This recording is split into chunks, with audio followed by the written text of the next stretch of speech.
morning again. Welcome to this program of the African Friday program that comes your way every Friday at such a moment from UBC studios here at Nile Avenue in the heart of Kampala. And as usual, we normally look at issues that concern us, the people of this continent of Africa, those who are living in a continent, but those also who are living outside of this continent, as long as the issues that concern us are of interest to the African people, the African population, both here and at home. Now, today we are going to be looking at a very interesting topic, and we, if time allows, of course, we'll be moving up down Africa and up Africa, and we'll be bring to you issues that the developments that are now coming up in the western part of the continent. Of course, the western part of the continent has been on our lips, in our books, and in the latest developments of the coups and all other developments, and we'll be looking at what is happening then, see if there is anything that African people, the African population, and the African leadership can do to avert some of the negative developments that are coming up along that line. In the studio today, joined as usual with the usual people, Rachel Takali and Ndugu Rugarama, who will also be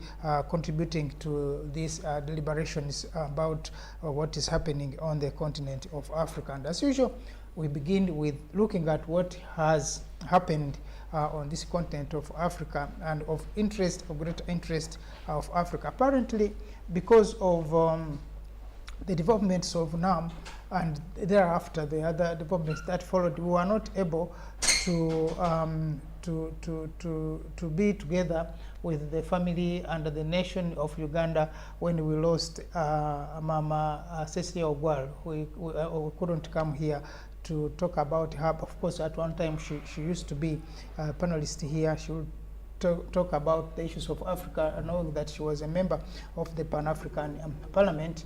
She was very handy on the issues of Africa, and as a parent at that. So we definitely missed that chance to be with the family and with the nation as we mourned that good lady of ours. But nonetheless, we still empathize and sympathize with the family, and also we could have come here during the eulogies when they were in Parliament, but that time was taken up by NAM. But still, we shall miss Mama Cecilia Ogwal, who was one of us, one of the Pan-Africanists, and one of the leaders on this continent of Africa.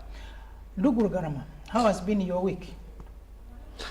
Good morning, comrades, and thank you for keeping with us. This week has had quite a lot. To start with, in the world of football. Yeah, I talk about that. Now you have introduced the green card or blue card? No, we still have red and yellow. Maybe the only innovation which is disturbing the viewers is the VAR. And when you see the reef, the center reef run to that square, then you know that trouble is coming. Either it is a red card or it is a set piece, and the most worrying one is a penalty. But anyway, one was suggesting that we should introduce that kind of system in the politics, in the electoral systems. we are still fighting with what already is existing. Of course, interrogating the electoral system on the African continent, we have always observed, and I think correctly so, that what the white man left with us is still challenging us. Now, in heaping new ideas which are not tested and which are not organic is also a very big problem. But anyhow, you know, the Comrade Mtuta has a way of bringing some of these things.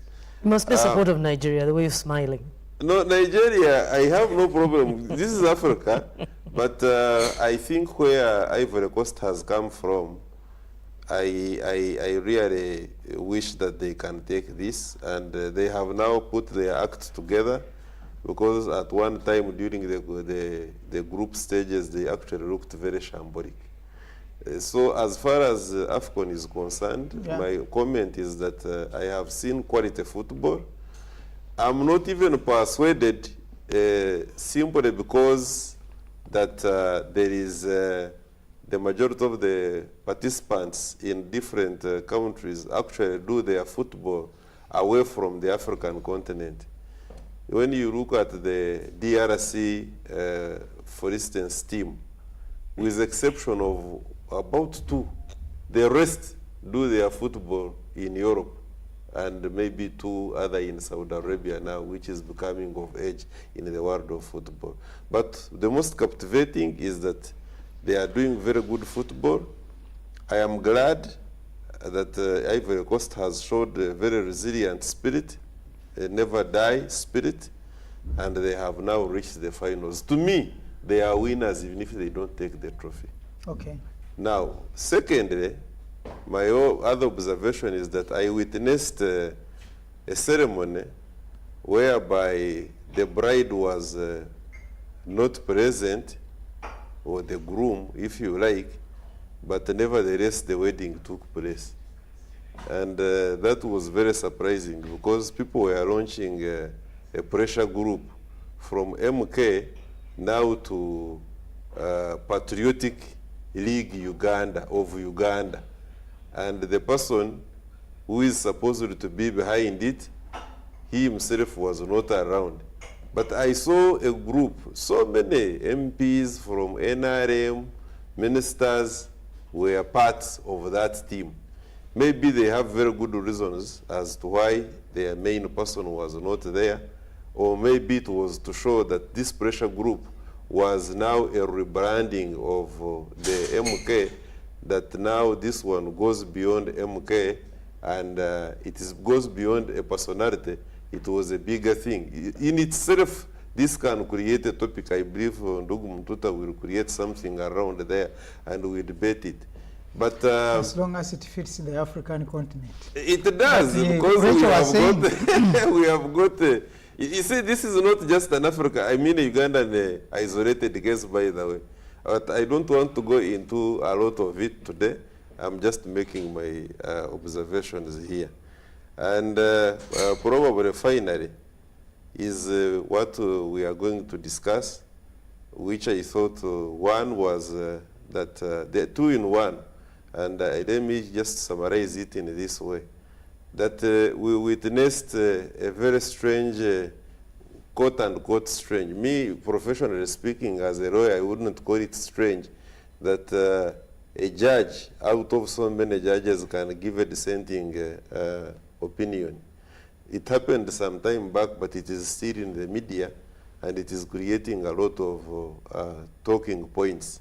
That our very own Justice Sebutinde, one of the judges at the ICJ, who now has been actually elected to be the vice president of the same court, And as gave a dissenting opinion about the matter that was referred by the state of South Africa about Israel. And in all the 6 areas upon which South Africa took Israel to the ICJ, she never found anything of merit. She ruled against everything. And then finally, on the same, since I said 2 in 1, was that we seem to be now in there's a great hype about the emerging from release of PRE, and then now we are waiting for UCE. But Monitor, because of the importance, I think, of the subject, found it very important to have as its headlines that the parents are suffering with hiked school fees. That too disturbs me, and I hope that maybe the ministry will find a way, other than simply talking about it, of doing something about this school fees issue, because we are running out of this world. 5 million, a child to report for senior 1. is out of this world. Where do you get that money from? Now, I think you have raised a very important issue, which I know at some point Rachel will not be with us till the end because she has a few other things to attend to. But the issue of Septinde, judge, justice, I think, first of all, Septinde thinks the first African woman to join the ICJ, and a Ugandan at that, to do so. And when I was following her reasoning, apparently I'm one person who, like, sense, you can abuse me, but if what your abuse has some logic in it, I definitely appreciate.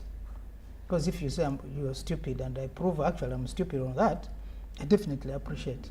And on this one, I somehow found myself appreciating and agreeing with Septinde. Because she's saying, look, I think South Africa had lined up 6 issues to be looked at. And I'm bringing that because I knew then Rachel will fill in that. Now, amongst the 6 issues, they are saying, first of all, calling for a ceasefire, that the court should call for a ceasefire and enforce it. They are talking of humanitarian Stop assistance. genocide. Yes. And then they are talking Allow about relief yes to come, the food and what have you. But Septinde is saying, first of all, the issue of this magnitude is not even a legal problem. It is a political issue. Already, there are other sections of the UN that have taken those decisions, and those decisions have not been observed by either parties. So today we cannot sit here, according to her, and we say we legally take a decision as how are we going to enforce it, for example. So, and then the 1, 2, 3, 4, 5, 6, all of them, she ruled to the contrary. In fact, the writer was saying more than the Israeli judge who was appointed by Israel, because Israel and South Africa also appoints to one of them a judge. The Israel one voted on 4. Septinde voted on the 6, ironically. The Israel one actually allowed that relief food should come. Septinde said, no, we don't have time to do that because already it has been decided and it's not being observed by either parties. So why would we again go and do the same decision? And so, of course, I don't know even why Uganda was taking trouble to explain, because I think there was pressure on Uganda to explain if that was the country's position. But like you said, Septinde was taken to the court not because she's just a Ugandan. She is a professional. And the only difference is that countries are the ones, with such international bodies, countries are the ones which give you the backing. If, for instance, even if she had all the qualifications, because she's a lady of distinction, no one takes away her academic credentials. Exactly. But if Uganda said no, she would not have that job. Yeah, but now that's how it is. That's how it plays out. Yeah, but now as a professional, she may not wait until Uganda tells her what to do and what to say. No wonder. Maybe the difference in Mututa here is the difference as far as the dissenting opinion of Lady Justice Jaria Septinde. The difference is that we must always distinguish between the academic knowledge and wisdom. You see, what she did may be, mark my word, what she did, her decision. And you see, it is not the first time, by the way, Jaria Septinde has given a dissenting opinion. Yeah, I know. Maybe those who don't follow her rulings. You remember the other matter of DRC? Yes. And Uganda. Yeah. She came up with a dissenting opinion. But anyway, the point I'm making is that there is what we call wisdom and knowledge. there are people who are knowledgeable, lot of knowledge, very beautiful resume, academically, no problem. But you reach an extent somewhere, and when you're not, when you don't call on the wisdom or faculty to play in certain situations, it becomes a challenge. I won't stop it at that. No, you remember when we had the judge, No, the judge that's- in Uganda. Even before I come to the question of Septinde, I really cannot skip the fact that this very week, late president of Namibia, Haig Geingob, something like that, Yeah, it's very complicated.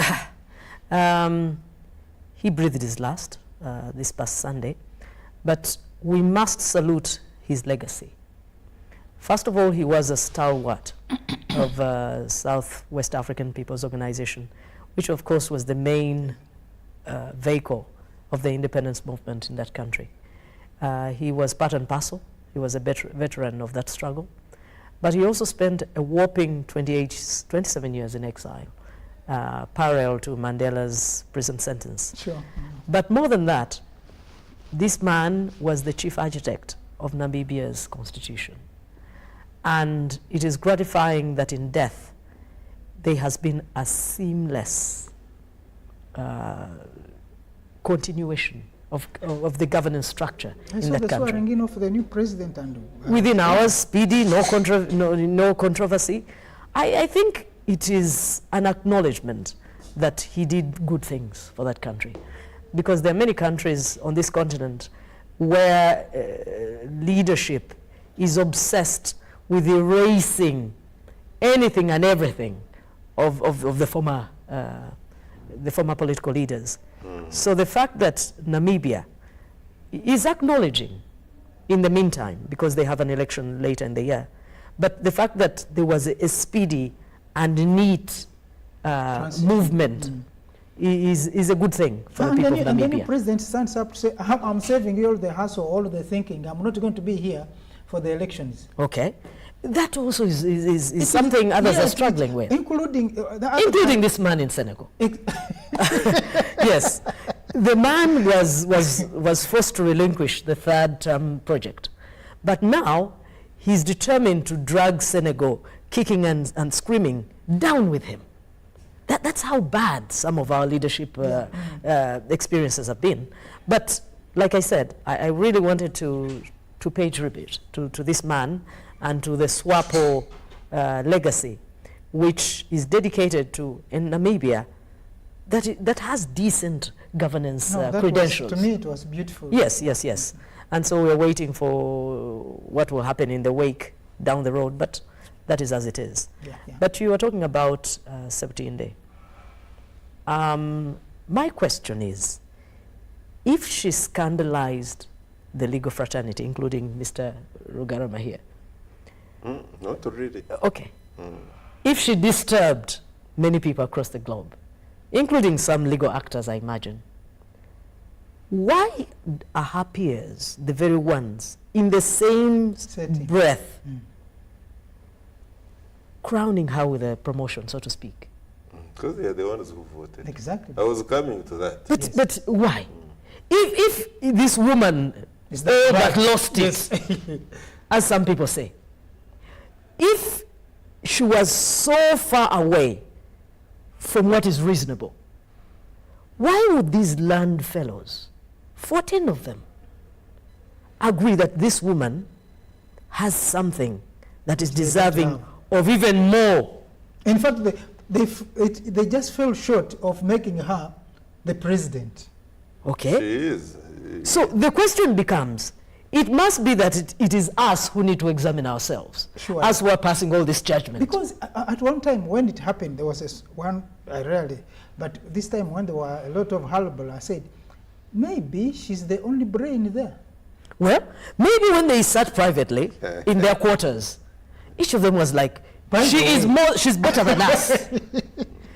Many of them, because of considerations, he talked about nations Yeah, the nominating political this. sensitivity, Because of the yeah. political sensitivities, the pressures from their government, maybe those were not really their personal thoughts. Slightly. Given And since this person is really representing what we were not strong enough to do, now they are doing what they should have done by showing that this woman, she's not crazy, she's not wanting in legal substance. If I cannot face my government and say, look, right is right, wrong is wrong, let me vote to show where I really yeah, stand. because this political right. Because it is a right strange, yes. if it was 1 year down the road, we could have understood. But This within is her second term.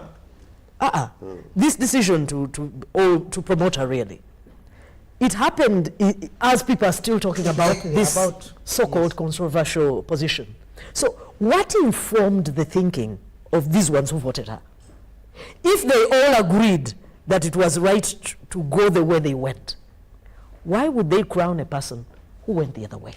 Maybe, You see- maybe Rachel, the larger question, just a small intervention here.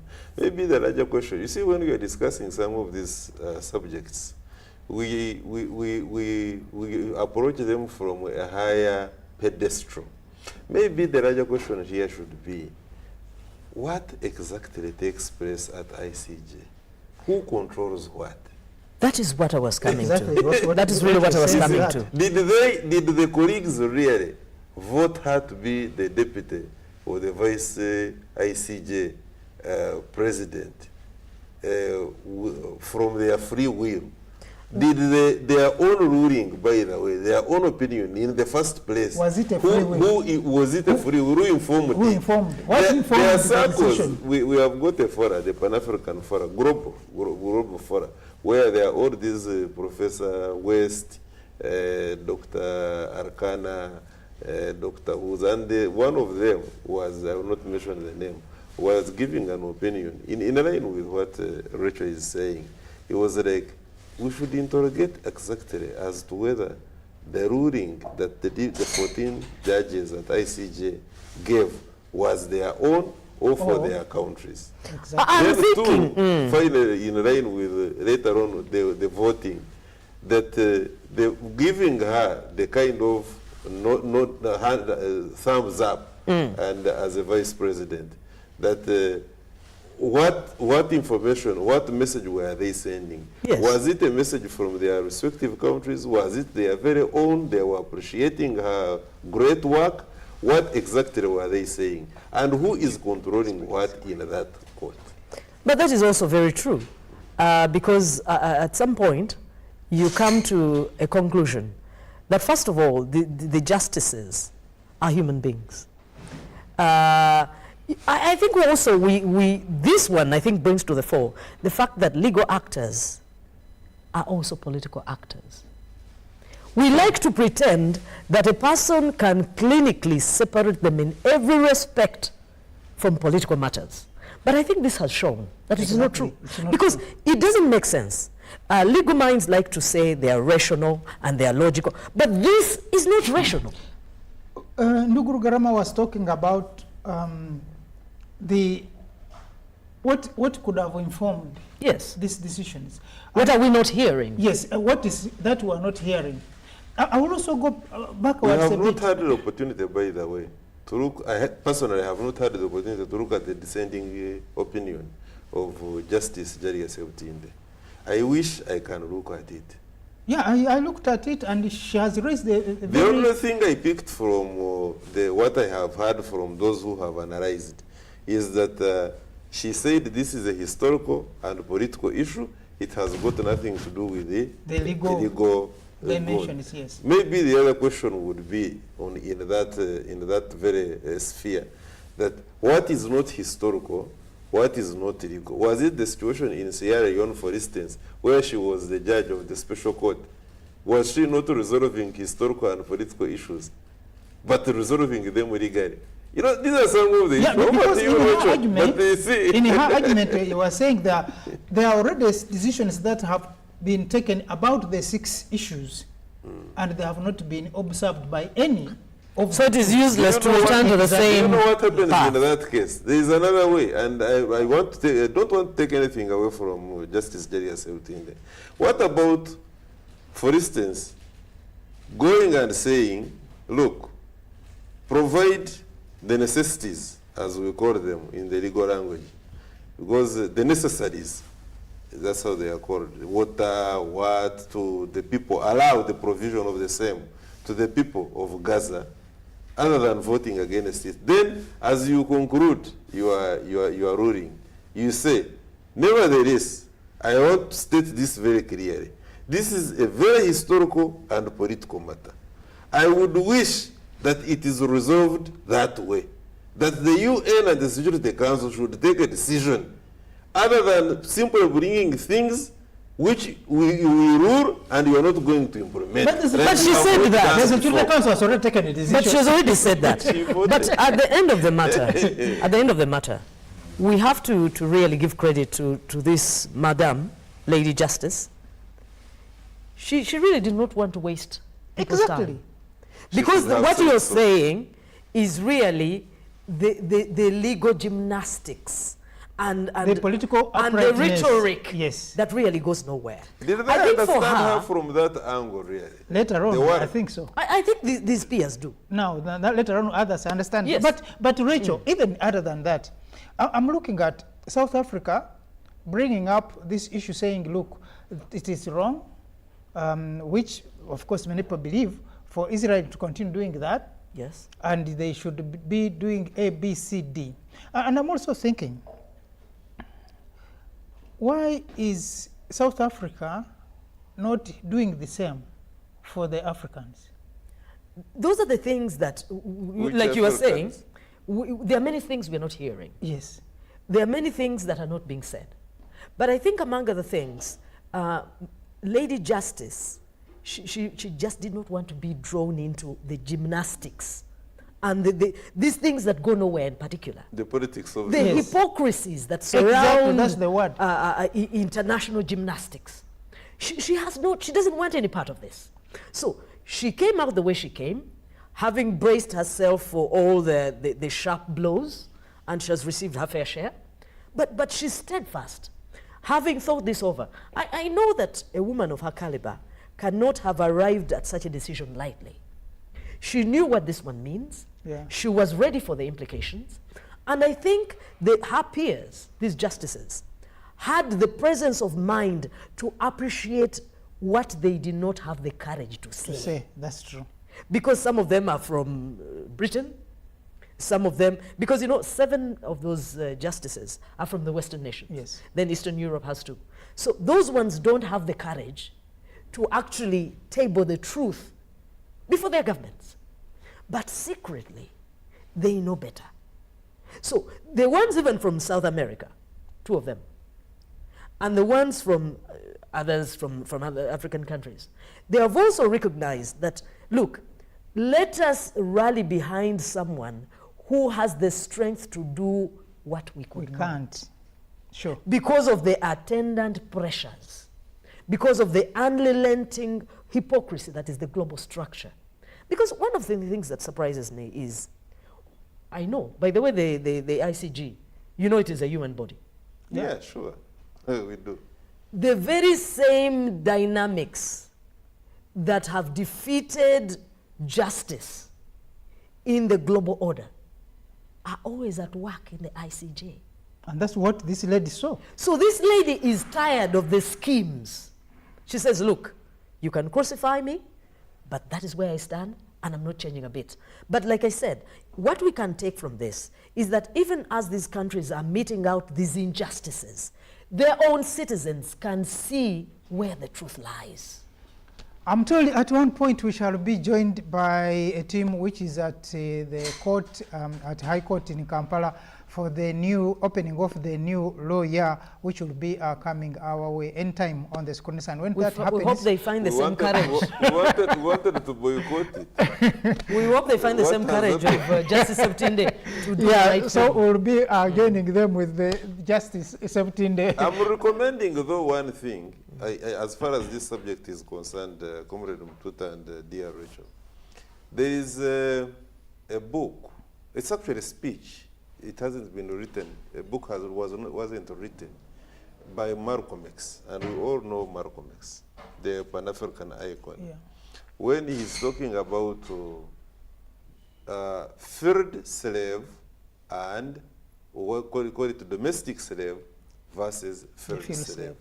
I wish we can listen to that speech in light to the opinion of Lady Justice. What they say, the Echiri Atabala. But now, I personally, I didn't take South Africa very serious on this one, apparently, because when they sat down and resolved with their friends from the West, from the Europeans, the Americans, the Arabs, and they decided that they attack on Tripoli. Of course, later on, South Africa turns around and says, no, you see, for us, when we were endorsing this resolution, was it 1973, we didn't know that they were going to attack Gaddafi. We thought they were just going to have a no-fly zone and things that will stop there. Then someone was telling them, were you kids not to know the implications of what you are deciding?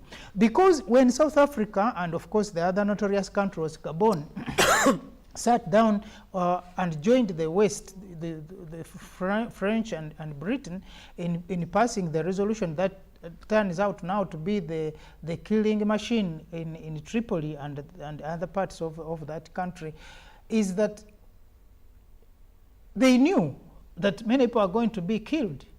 They knew that many people are going to be affected, and no wonder we have now all this chaos. And Nigeria, of course, was part of that. But when you hear now them say this today, is it maybe because out of that shame they're trying to clean their face a bit, to say they are now a bit humane and looking at that. But when but I we look, must understand one thing, Comrade Mututa. Regimes are different. When Libya was being attacked, who was the president? It was Zuma. certainly not Ramaphosa. It was Comrade Zuma? Jacob Zuma. Yeah, it was Zuma. And we all remember, those of us who choose to go deep into some of these relations, I'm very sure the panel here is very well versed of the relationship between Gaddafi at that time with Jacob Zuma. Personal relationship, by the way. To the extent, you know what we do in the Pan-African movement, we say these things the way they are. To the extent that there is personal riches of the now late Colonel Gaddafi, which were being kept by you are stashed. Jacob Zuma. Yeah, I know. In his home state, not even in the state house, in his home state. To the extent that there is a claim that part of that huge sums of gold and money are the demons that are now haunting Jacob Zuma currently. Now, having said that, it could be that, for instance, the history now of South Africa, against the background that we're talking about a country that suffered apartheid, the claim that it is sympathizing with another country where apartheid is also happening cannot be taken away. But Ndugu Rugarama, Yes. even on Ndugu Mututa touched on this one.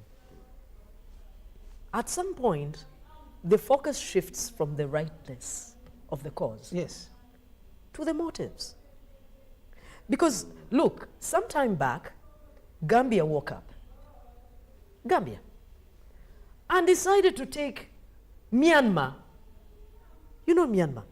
Very far. There is even a civil kind of war there. And And Ugandans said- are trapped. They said the people of Myanmar, or the government, is abusing the Rohingya. Community. Yes. And that, you know, their ethnic cleansing and so on. My God. Is there a shortage of such issues on this continent? Sure. As we talk, parts of Sudan, there are people who are saying, there are people who are cleansing other people. I have not heard of any African government Coming up. going to court. No, I agree with you. I agree that Why would you jump to Palestine when fellow Africans Are being doing slaughtered worse in the than- neighborhood. inconsistent behavior. Yes, Rachel is certainly right, and I agree. The So it is those inconsistent dynamics. behavior What is confuses this? us. Why are you so... Yes, the Palestinians are suffering, we agree. We know. But what is But this they that never also- moves you about they your neighbors also suffering? identified themselves during the apartheid of South Africa. They identified themselves with South Africans, by the way. That Does- we shouldn't forget. Okay, And does so that much stop so- you from Look, caring Garaba, about that is your neighbor? agreed. What is it that drives these Africans to care about people who are many, many miles, but they More never than care about their neighbors? the What neighbors. is this about these people? Are we in any way claiming that probably somebody could have sponsored the matter, South Africa referring that matter to ICC? You are the one who We said begin it. to wonder. You are the We one begin who to said wonder. it. We need to look at a higher level of thinking. Yes, of so that we course. don't look pedestrian. That's why I'm asking the question. Because when So you those sorts of things might have informed Lady Justice's decision. exactly. So Because it's like, look. these games I'm not going to... No, I'm not part of this game. surely. Who knows? Yes, because like she's saying, South Africa could have said something about. Heaven is for the few. Exactly. The things we say here. Yes, something should have been said about Sudan. And it's going on now. Yes, something Nobody's should- saying anything. Something should have been done about Libya because they were part of the problem of Libya, of course. Something could have been said about any of these countries on the continent of Africa that are going through the problem. The West Africa, which we are supposed to talk about if time allows us. But No why, one is saying anything. why specifically Palestine? And Myanmar. I agree that somebody, for instance, should have taken America, should have taken France, should have taken Britain, and a few Because they're part more of that court. others. Exactly. On the case of Libya, Yes. Yes. they should have referred them to ICJ. ICJ. But nobody has done that. Can South Africa do that? So we are When wondering. they participated in voting, So to what allow is the, the so-called non-fly zone. so what is the justification for this one? Not long ago, because all the countries of the UN are members of this thing. Not long ago, there was a time when Australia, they actually admitted that the troops they took to Afghanistan did strange things, even Britain. Yes. They massacred the people of Afghanistan. I have not heard anybody taking Britain to court or taking Australia to court. What is informing this latest? Britain should have even been taken to court. You know the Falklands incident? But America and They Iraq, were nobody has never taken them. there. Exactly. No, for America, that one, when we are discussing, Rachel, when we are discussing issues of sinners, Rachel. don't bring the devil himself. Because really, by looking at who has sinned in terms of international relations, who has participated in overthrow of legitimate governments, globally speaking, assassinations, works of CIA in collaboration with others of Mossad and what have you, then America is in a special category now. We are discussing sinners. This is Britain, WTC could be sinners. But now the devil himself is in a special category. You just But then that's preserve what that. Rachel is saying. So can we take, if we take it at face value, then we shall think South Africa is being so humane, standing with the people of Palestine, because recently we had NAM here. Palestine is part of in fact, it was South Africa which was pushing a lot for the resolution, even in the NAM, that the resolution must be passed condemning the occupation of Gaza, which definitely. But the African position is known. We Yes. don't even have to repeat it. Yeah. Even at the voting patterns at UN, Africa as a whole has Yeah. always said that the persecution the Palestinians are undergoing under the evil hand of the Israelis It's unjustifiable. with her cousins is unjustified, and therefore they must stop. That one we know. I know a So we lot. keep asking, when will Africans ever be moved By by what? the troubles of fellow Africans? Africans. That is really what we are asking. What day will that be? Where we see the similar zeal. Maybe the zeal, maybe, yeah. Yes. I agree with What you day will about that the be? zeal. But I can't say that we do not have, we have had all these regional bodies talking about the affairs of Africa, even at the African Union, by the way. The issues of African countries and African peoples take center stage. The problem is that the zeal that she's talking about, we need to see real action happen. And sometimes the real action that we are talking about, away of course from this matter that was referred to ICG by South Africa, the day we create a standby force, African standby force, and we live by it.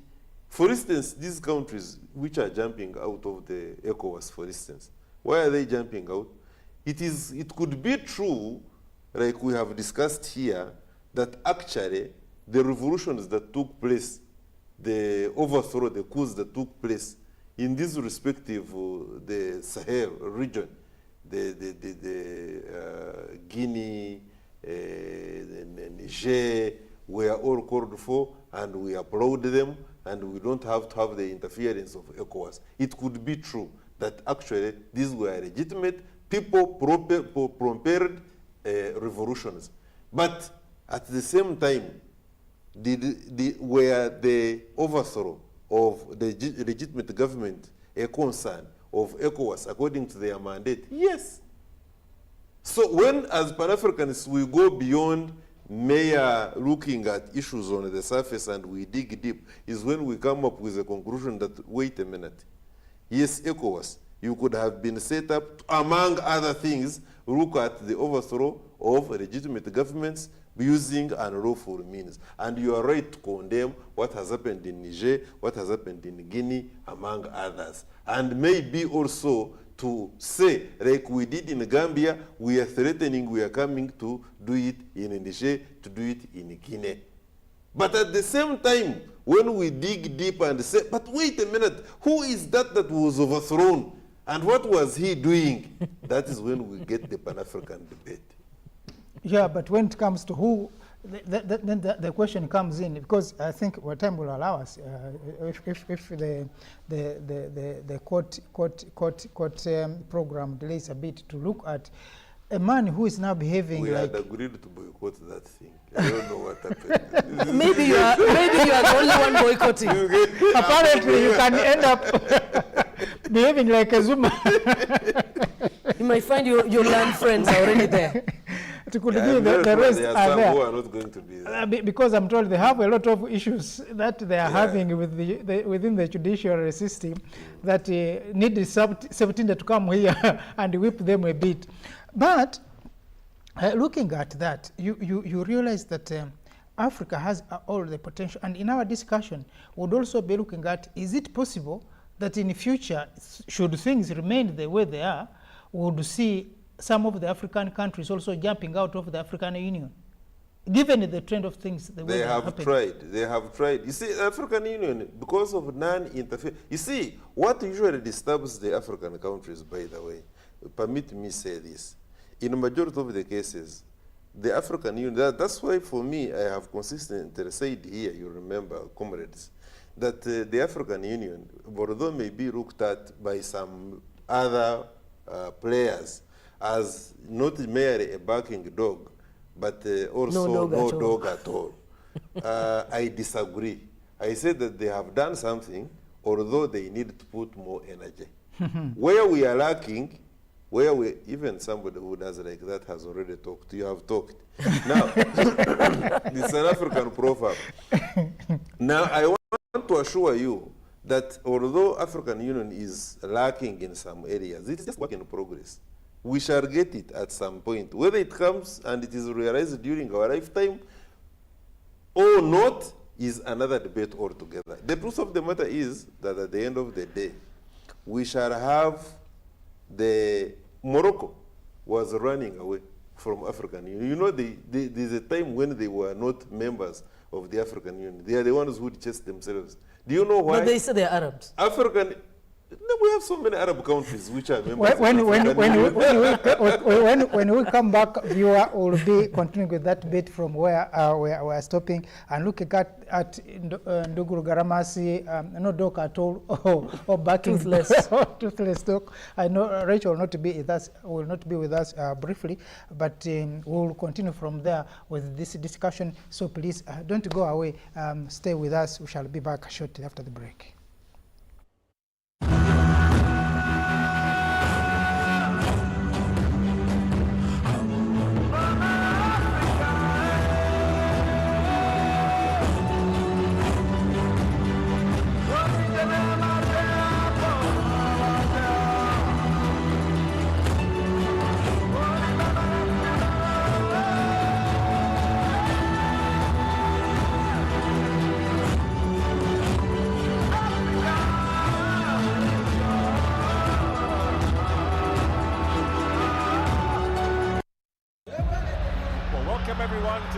biggest game on the continent. And you have to. You've got to just seize those moments and enjoy them as much as you possibly can.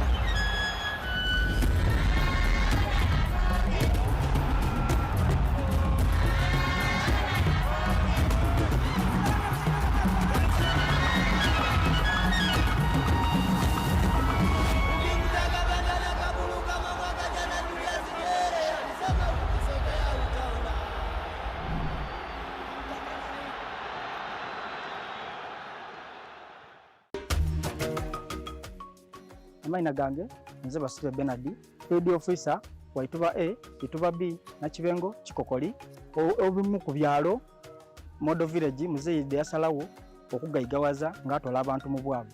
Atya Muzeyi ajja atuweereza ebintu ng'ente, embiidi, ebigogo, mwogo, nanansi twagabira abantu abamuli okumpi. Ayo omala kweteekateeka tubaleeta bulete ntukuwa nga tuweetesetese ng'ente olina okuzimba ekiyumba eky'ente, eba mbiidi eky'embiidi, eba embuzi ebyembuzi. Nga tumaze kusomesa twakutraininga wakola ebyetaagisa. Bw'oba nga oli kwenda mbuzi tulina engeri tukutraininga mu wazimba ekiyumba eky'embuzi. Era bwe tuba tukuwaira embuzi eyo neezaala twenda kwenkaana. Enkaana eyo tunoonya omuntu ataafuna twasolozaako ku bantu nga basatu abazaaziiza. Twagaako omuntu owundi ye tumaze okutraininga yonda tukola tutyo. Ente tukola paasonu, embiidi donna tukola paasonu. Bantu bangi bafuniemu. In fact nga Model Village nsuubira nti abantu nga 10 bafuniemu, kuba abandi bazimbyemu amayumba, abandi balisomesaamu abaana bago tibalifuna bukalu bwino okutoolakuyo omuntu oyo omulala atafaayo kuwulirisa mulanga gwa gavumenti.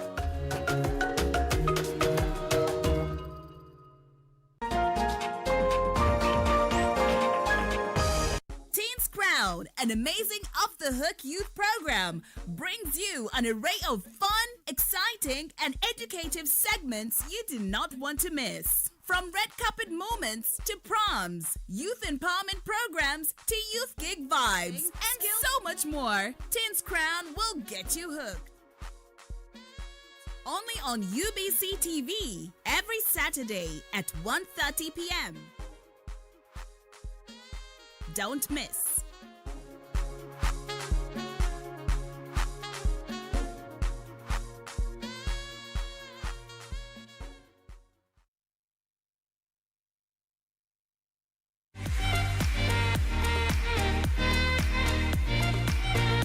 The stage is a world of entertainment.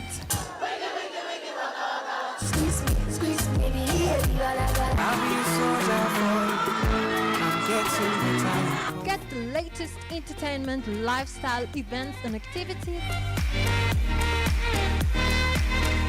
Chats with celebrities that make headlines.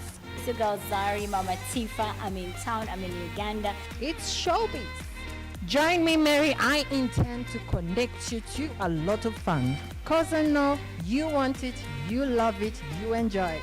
All on Power Flavor Magazine, reloaded for you right here on UBC. Don't miss out every Saturday, 12 p.m. The Property Line. Everything real estate, construction, class, and luxury.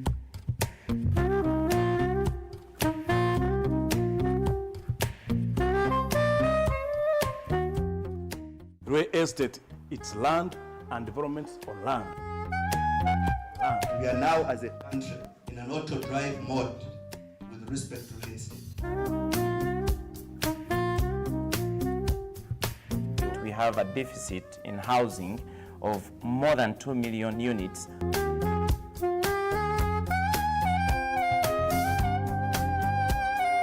For the real estate, when you have income, I want you to contribute something.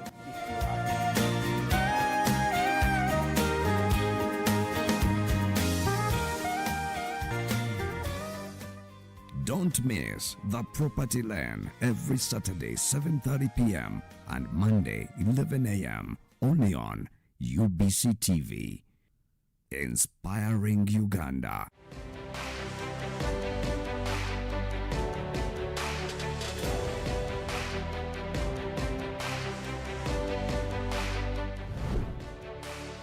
This is Chilling. Don't miss a brand new season of Chilling on UBC TV.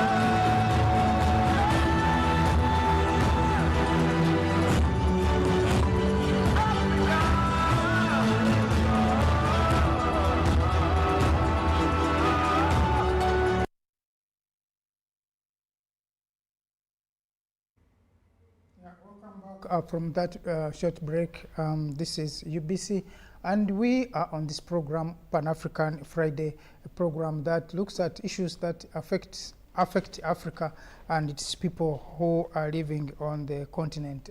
Today, like I said early on, that we're expecting a live broadcast from High Court when the court opens the new law year for this season, and when that happens, we will bring it live to you on your screens. Before that happens, we shall continue with this program of the Pan-African Friday, and by the time we went off the screen for the break, we were talking about how Africa or African leaders have responded to crisis on the African continent, and we were asking, was it necessary? Was it urgent? Was it so important that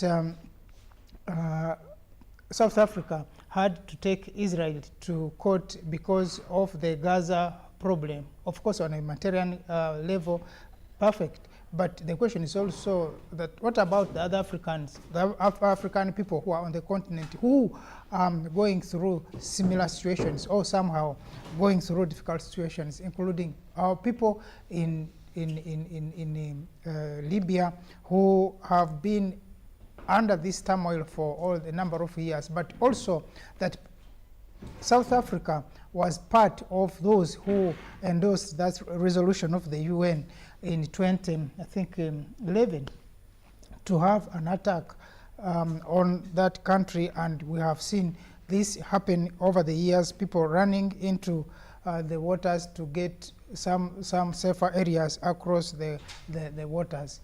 Now, Nduguru Garama was saying maybe we have to look deeper than that. Who is influencing that decision? Is it a deliberate decision from South Africa alone, or someone higher is trying to arm twist South Africa to do that, or South Africa is doing that independently? But of course, Nduguru Garama, as you come in, I was also thinking, and the same thing that the president said one time when the African technocrats and the presidents were on the plane flying to Libya to do the negotiations between Gaddafi as a president and the rebels of Benghazi after the blanket had been spread over no-fly zone over Libya. And supposing I was on that plane, and then NATO says, no, you are not going to fly to that area because it's a no-fly zone, and you have a few presidents on that plane and technocrats. Supposing we insisted and we flew into that no-fly zone, what would have happened? Thank you once again, Comrade Mtuta. I have stated here repeatedly, whenever I have gotten an opportunity, that to start with, there were no rebel activities in Benghazi. If there were any, that was a fertile imagination of whoever sat in Paris to orchestrate what happened later in the entire Libya. And the aftermath is very evident for all of us to see. So therefore, the leaders who had prepared themselves to fly and persuade the now late comrade Gaddafi could not go ahead because it is self-preservation first. The truth of the matter is that what France, America, Britain, and a few other countries under the umbrella of NATO had organized, they had a mission of destabilizing not just Gaddafi. They wanted Gaddafi dead, and they killed him. They wanted the entire Libya and the economic, socio-political trajectory upon which it had set it herself to be completely shattered, and they achieved it. Anybody, therefore, including the presidents that had organized themselves under the auspices of African Union, to go and see to it that peace reigns again in Libya, were certainly not going to be allowed. If that meant shooting the plane down and having all the leaders that were going to take part in that peace process killed, they were going to do it. The stakes were so high because of what Libya had influenced on the African continent. It was a big brother. It was almost single-handedly sponsoring the activities at African Union. The amount of money that Libya was putting in the African Union, the sponsorship of the satellite, you remember Africa as a continent, we are not accessing internet, we are not accessing satellite directly, and all that the satellite brings directly simply because we are not having one of our own until Libya came in and they sponsored one as a single country. Sure. Now, we are moving towards the adoption of a single currency, and which was going to be backed up by the reserves, the gold reserves and other related high-priced minerals that Africa possesses in abundance. Now, this is not, if for instance, this is actually the biggest war that we have on the Africa, on the globe is the war of money. That whoever is attacking the dollar's supremacy as a global trading currency must be fought.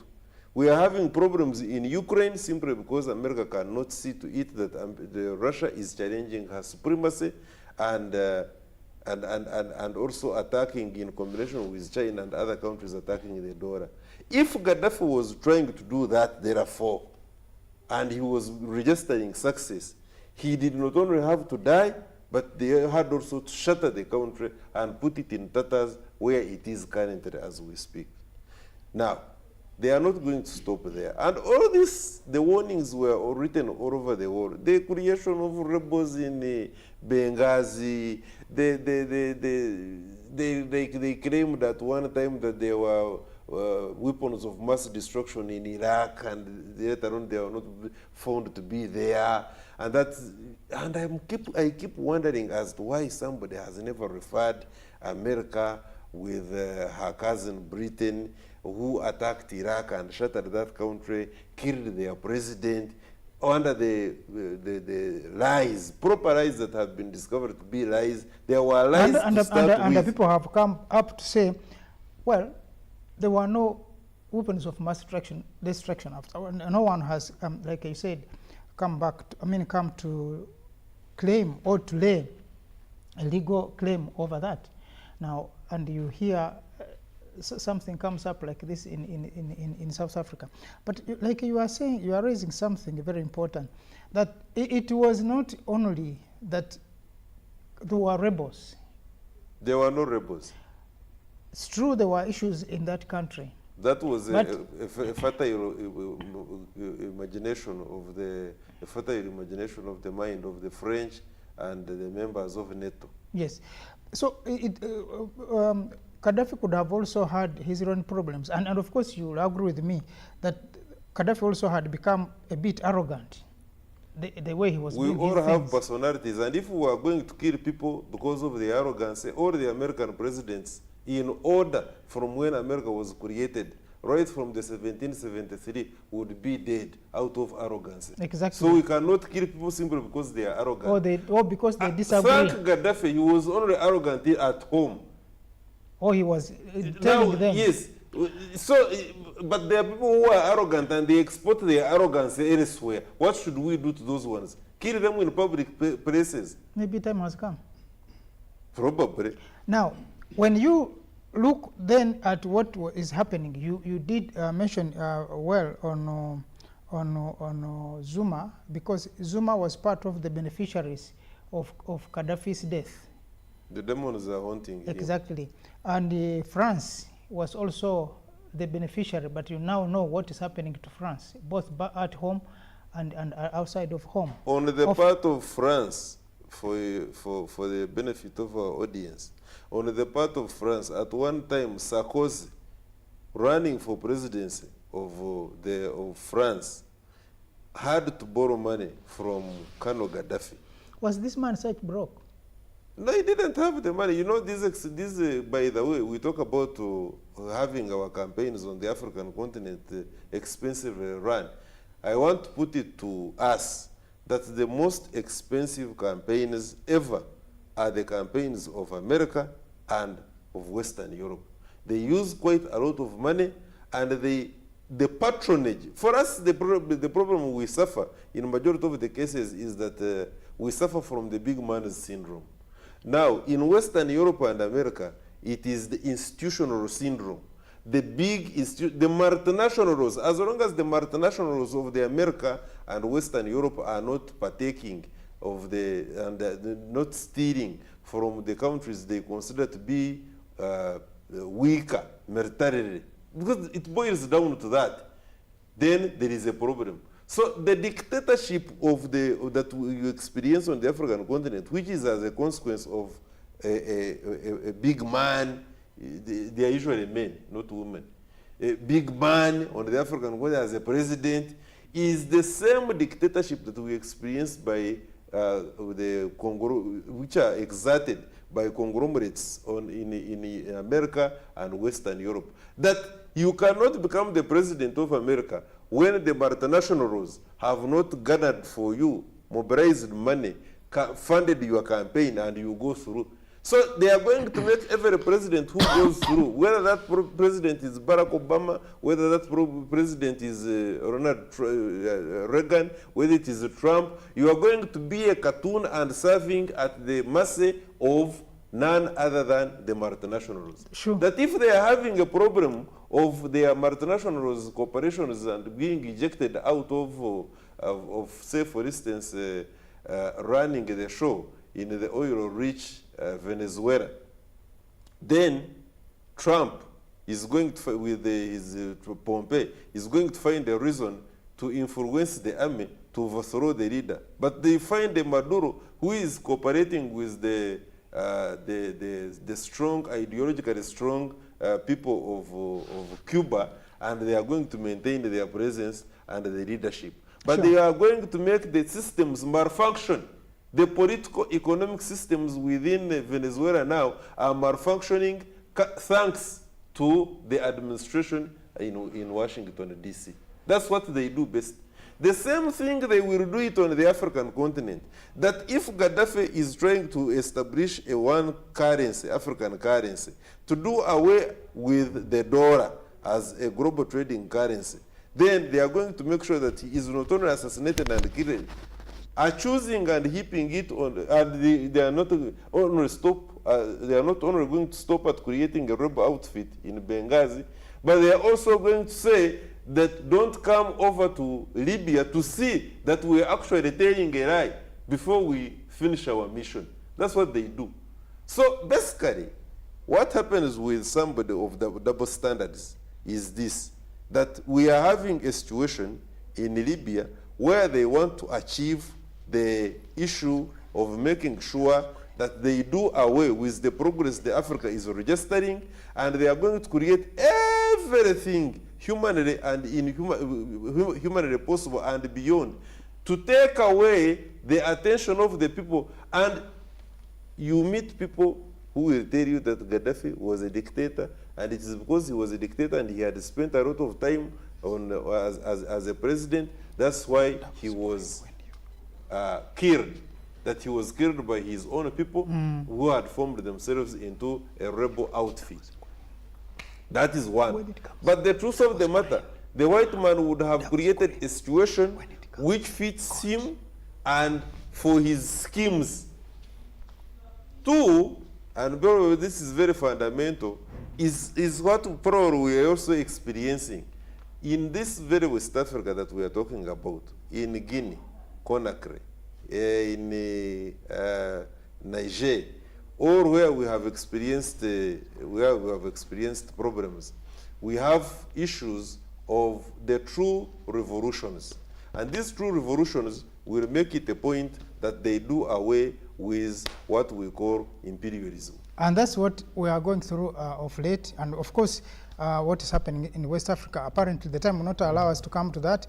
But we, like we promised, now shift to court where the new law year is being opened. I can see the Chief Justice is already set up there. The President Museveni is supposed to be there, but the President will be represented by the Vice President at the opening of that new law year, the season as we start the new law year as according to the court calendar. So we will be leaving you with the broadcast at the High Court, and we invite you to continue watching UBC and enjoy that highlight and the other programs that are ongoing at the High Court. The Chief Justice arriving, and I think moments after that,